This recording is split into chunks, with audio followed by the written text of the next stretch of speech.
खरं तर ॲक्च्युली कोणावर टीका टिप्पणी करायचीच नव्हती मला, परंतु या 4.5-5 वर्षाच्या कालावधीमध्ये मला जो त्रास सहन करावा लागला, एक होतो त्याचे असंख्य शिवसैनिक मी तयार केले डोंबिवली पश्चिमला.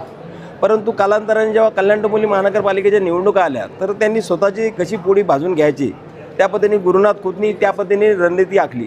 दीपेशजी म्हात्रे जेव्हा आमच्याकडे होते, ते गेल्यानंतर त्यांनी लगेच त्यांची टीमवर्क कार्यरत केली. त्याच्यामध्ये काही स्थानिक डोंबिवलीतले पदाधिकारी आहेत, त्यांना वरिष्ठ पदं देऊन त्यांना त्यांच्या पद्धतीने मनमानी करून घेतलेली आहे.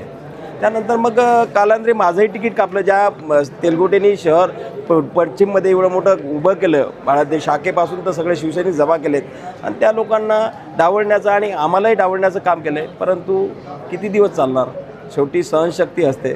मी उद्धव साहेबांशी काल रात्री बोलणं झालं आहे माझं. संजय राऊत साहेबांनी फोन केला, विनायक राऊत साहेबांनी सुद्धा फोन केलेले होते.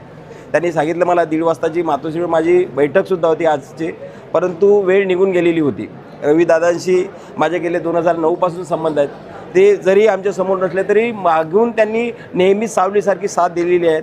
माझे मित्र चिटणीस साहेब आहेत, दीपेशजी असतील, सगळीच टीम, नंदूदादा असेल. नंदूदादा आमच्या एक परिवारातला एक हिस्साच होता, आम्ही त्यांच्या परिवारातला एक हिस्सा. भाजपामध्ये जवळपास बरेचशी मंडळी ही माझ्या जवळची आहे, माझी मित्रपरिवारातली आहे. आणि मी एवढंच आजच्या क्षणी सांगेल, मी कोणाला काही बोलणार नाही. पण आता याच्यानंतर पक्षाने जो आदेश दिला त्या आदेशाचं तंतोतंत पालन करण्याचं मी काम करेल. कारण इथं या पक्षामध्ये शिस्त लागते आणि त्या शिस्तीचं पालन 100% करेन. कारण BJP आणि शिवसेनेमध्ये बरंचसं तफावत आहे. शिवसेनेमध्ये सिस्टम आक्रमक जे असते, इथं हे सर्व शिस्तीचं पालन करण्याचे. त्यामुळे मी 100% प्रयत्न करून पुढे कार्यरत राहीन. जय हिंद, जय महाराष्ट्र. भारताचे यशस्वी पंतप्रधान माननीय नरेंद्र मोदी साहेब आणि महाराष्ट्राचे मुख्यमंत्री देवेंद्र फडणवीस साहेब आणि भारतीय जनता पार्टीचे प्रदेशाध्यक्ष रवींद्र चव्हाण साहेब, जे आपली घोडदौड या महाराष्ट्रामध्ये संघटनात्मक जी बांधणी आहे तिच्यासाठी जे करतायत त्याच्यावरती विश्वास ठेवून प्रकाशजी तेलगोटे, जे डोंबिवलीचे उभाटाचे शहर प्रमुख आहेत, यांनी आज भारतीय जनता पार्टीमध्ये प्रवेश केलेला आहे. मी त्यांचं खूप खूप स्वागत करतो. भारतीय जनता पार्टी हा एक परिवार आहे आणि या परिवारामध्ये मी त्यांचं सहर्ष स्वागत करतो. पुढच्या काळामध्ये संघटनात्मक कामांसाठी प्रकाश तेलगोटे हे संघटनेसाठी आमच्यासाठी एक चांगली ॲसेट ठरतील असं मला वाटतं. त्याचबरोबर आपण बघितलं असेल तर गेल्या काळामध्ये डोंबिवली पश्चिमचे शहर प्रमुख जे होते निवडणुकीच्या काळामध्ये उभाटाचे, त्यांनी देखील ओमनाथ नाटेकरनी आमच्याकडे प्रवेश केला. ते निवडून आले, नगरसेवक झाले. प्रकाशजी तेलगोटे आज पश्चिमचे शहर प्रमुख आहेत, ते देखील आले. असे असंख्य अजून उभाटाचे जे कार्यकर्ते आहेत ते येत्या काळामध्ये भारतीय जनता पार्टीमध्ये प्रवेश करणार आहेत. आमचे जिल्हाध्यक्ष नंदूजी परब आणि आम्ही त्यांच्या प्रवेशासाठी आम्ही आता प्रयत्न करतो आहे आणि लवकरच आपण बघाल तो मोठ्या प्रमाणात भारतीय जनता पार्टीमध्ये प्रवेशाची रांग लागेल असं आम्हाला वाटतं.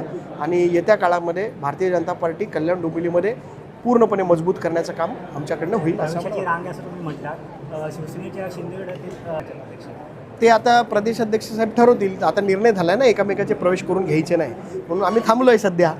पण जर वेळ आली, इलेक्शन दरम्यान असं झालेलं, हां, पण वेळ आली तर बघा आमच्याकडे जो येईल त्याचं आम्ही स्वागतच करू. चांगल्या कार्यकर्त्यांचं भारतीय जनता पार्टीमध्ये नेहमी स्वागतच आहे आणि येत्या काळामध्ये ठरेल, पक्षाच्या नेतृत्व ठरवेल की काय करायचं आहे.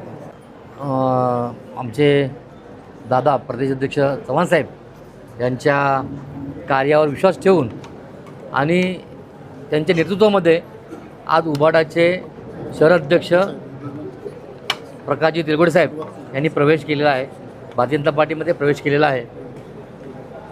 आपण पाहता जेव्हापासून चव्हाणसाहेब प्रदेशाध्यक्ष झालेत अशी लाट लागलेली आहे. असंख्य प्रवेश भारतीय जनता पार्टी झालेले आहेत. त्यात डोंबिवलीमध्येही सुद्धा आज शिवसेना उभाटा गटाचे खंदे एकदम समर्थक आणि ज्यांनी वाहून घेतलेला असा एक कार्यकर्ता, तळागाळाचा कार्यकर्ता आज भारतीय जनता पार्टीमध्ये सामील झाला आहे. त्यांचं मी मनपूर्वक अभिनंदन करतो आणि स्वागतही करतो.